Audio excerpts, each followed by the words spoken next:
all about myths and legends on this episode of Sports Science.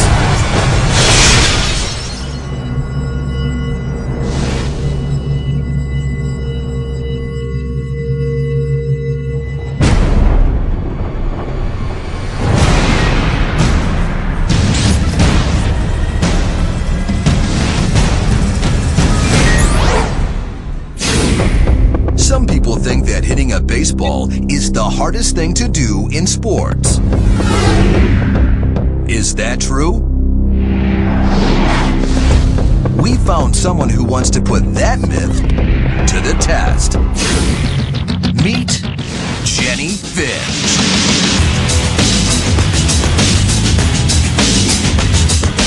Jennie is a 6-foot-tall Olympic gold medalist and NCAA Pitcher of the Year. She believes that hitting a softball is harder than hitting a baseball and is here in our lab to prove it.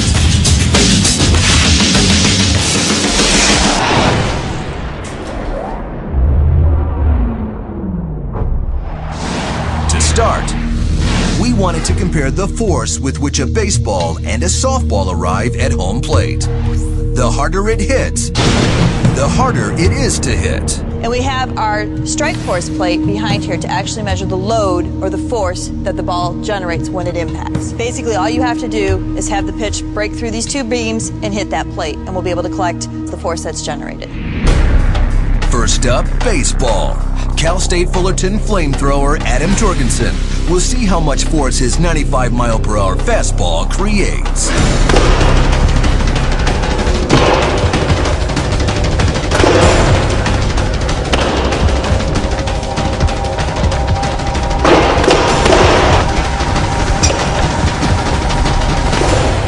The 95-mile-per-hour fastball generates 2,411 pounds of force when it hits the strike force plate.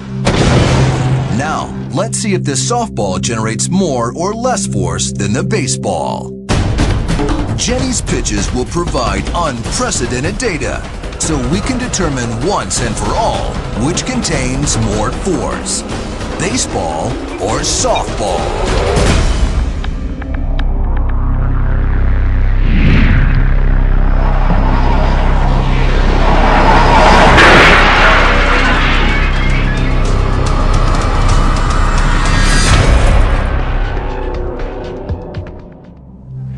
You just broke it.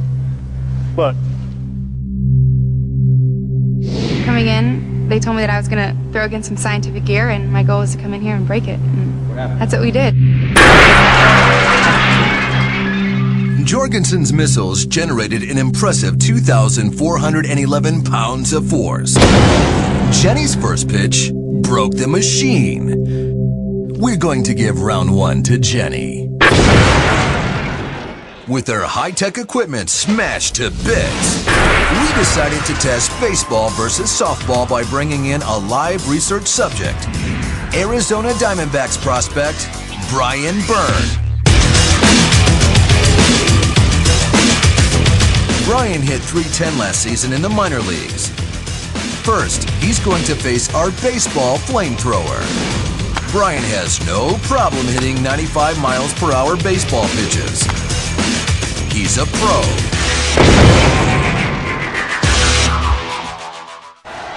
Now it's Jennie's turn, and Brian has to hit off a pitcher like none he's ever faced, and from a lot closer. Let's just hope she goes easier on him than she did on our gear.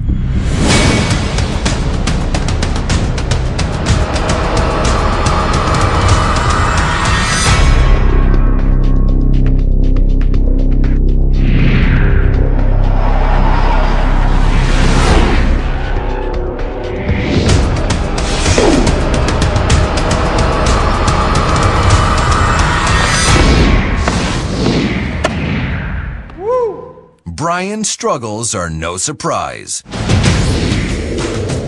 baseball hitter facing a pitcher standing 60 feet 6 inches away and throwing 95 miles per hour has only 395 milliseconds to react to the ball. Jennie, standing only 43 feet away and throwing 70 miles per hour, allows the hitter only 350 milliseconds to react. So a softball batter has less time to react. And that's not the only disadvantage. We did a lot of studies on what makes it difficult to hit a pitcher, and one of the things that makes it difficult is the visual. Baseball hitters typically are used to seeing a pitch come from a certain area, so unless they've seen a lot of pitchers that come from down under, they're going to have a difficult time with that. Our Vicon House of Moves motion capture technology allows us to break down the pitching motion of Jennie Finch in order to illustrate exactly why it's more difficult to hit a softball than a baseball.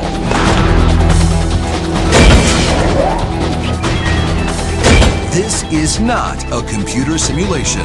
This is Jennie's actual pitch. The softball pitch may look casual, but it packs a punch. Jennie's shoulder is a fulcrum, and her arm a 3-foot-long lever. With massive rotational inertia, she rockets the ball over 70 miles per hour. The baseball's falling high to low path makes a last instant swing adjustment easier. Because of gravity, a batter can quickly drop his hands and hit a descending ball. For softball, the low to high trajectory makes adjustment difficult. It's much harder for a batter to raise his hands than it is to drop them, making a rising softball pitch a unique challenge.